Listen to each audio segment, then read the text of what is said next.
ভণ্টিৰ ল'ৰা ডেভিড গগৈয়ে নীট পৰীক্ষাত উত্তীৰ্ণ হৈ সুখ্যাতিৰে তেওঁ শিলচৰত মানে চিট পাইছে মেডিকেল পঢ়িবৰ বাবে। গতিকে আমি বহুত সুখী হৈছোঁ, সুখ অনুভৱ কৰিছোঁ। ইয়াতকৈ আৰু সুখ নাই পৃথিৱীত।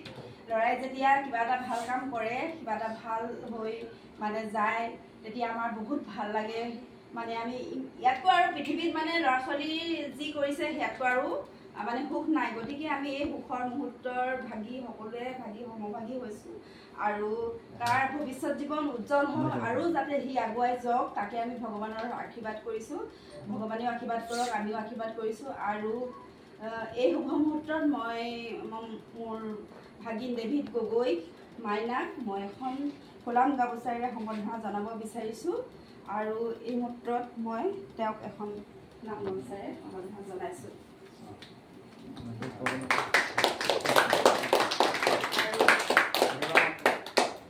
লগতে ময়ো ঠিক আছে ৰ'ব তাৰপিছত আৰু এটি মই সামান্য উপহাৰ দি তেওঁক দিছোঁ।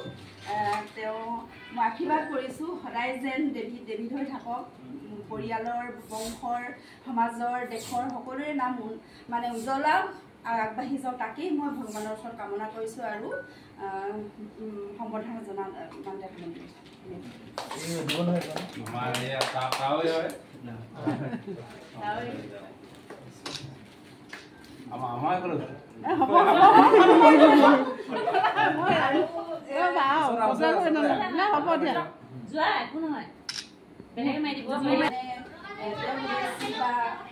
গোটেই পৰিয়ালৰ উদ্দেশ্যি বা এই আলহী অতিথিক উদ্দেশ্যি কিবা এষাৰ মানে ক'বলৈ মই অনুৰোধ জনাইছোঁ।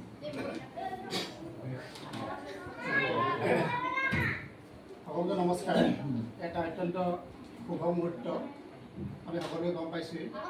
আমাৰ এই চলাপথাৰ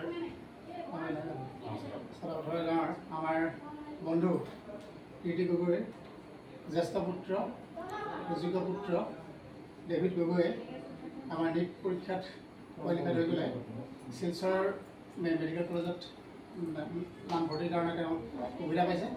আমি এই আশাতে তেওঁক আমাৰ সকলোৰে হৈ পেলাই আমাৰ অভিনন্দন জ্ঞাপন কৰিছোঁ, তেওঁৰ প্ৰতি আমাৰ আশীৰ্বাদ জ্ঞাপন কৰিছোঁ আৰু আমি আশা কৰিম আগন্তুক দিনবিলাকত তেওঁ নিজৰ মাক দেউতাকৰ লগতে এই সমাজখনক, আমাৰ দেশক, আমাৰ দুখীয়া দৰিদ্ৰ ভাল চিকিৎসক হৈ পেলাই তেওঁ সেৱা আগবঢ়াওক এই কামনা কৰিছোঁ আৰু ভগৱন্তই এই ক্ষেত্ৰত তেওঁ সকলো ক্ষেত্ৰতে সহায় কৰিব বুলি আমি আশা কৰি আৰু মৰম আৰু আশীৰ্বাদ তেওঁক জ্ঞাপন কৰিছোঁ।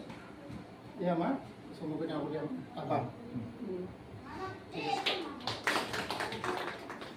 প্ৰধান আচাৰ্যক মই ধন্যবাদ জ্ঞাপন কৰিছোঁ আৰু মানে আইএছৰ কেইবাজন অতিথি আছে, তেওঁলোকে কোনোবা ক'ব নেকি কিবা এষাৰ?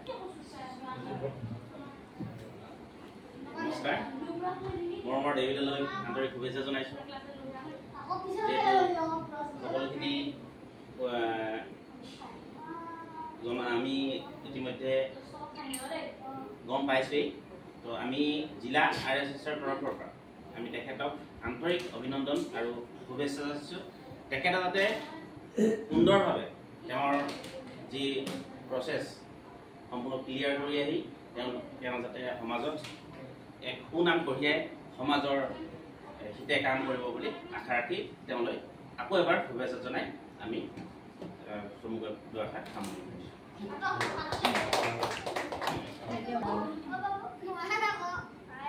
RSSৰ বিশ্ববৰালৈ আৰু কোনোবাই ক'ব নেকি RSSৰ?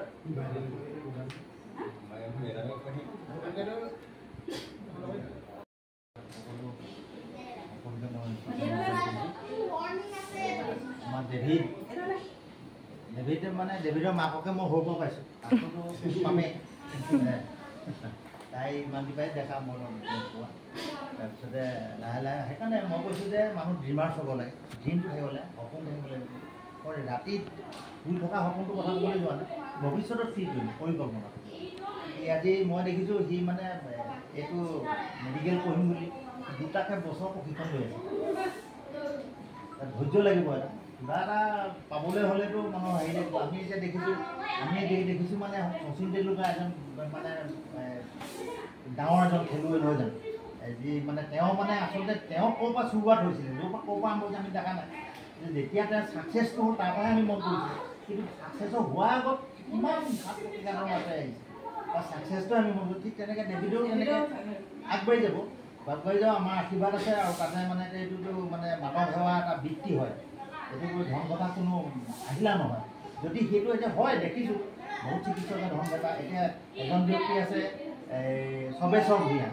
সবেশ্বৰ ভূঞাক মই ডিব্ৰুগড়লৈ গ'লে প্ৰায় লগ কৰোঁ মাজে মাজে। মই এদিন লগ কৰি পাইছোঁ, মানুহটো জধলা নহলা হৈ বহি থাকে, দাড়ি চুলি একো ৰং চং নকৰে।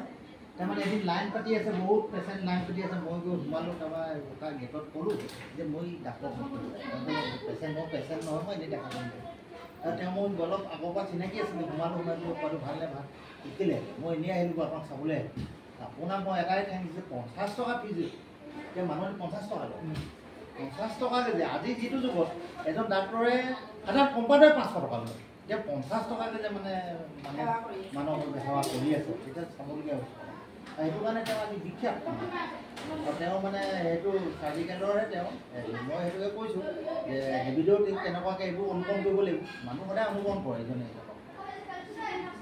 ছাকচেছফুল মানুহক সদায় অনুকৰণ কৰে। সেইটোৱে আমাৰ আশীৰ্বাদ থাকিলে, সকলোৰে আশীৰ্বাদ থাকিব। যদি এইটো হয় নিশ্চয় থাকিব। হ'ব, থেংক ইউ। ঠিক আছে, হ'ব। আজি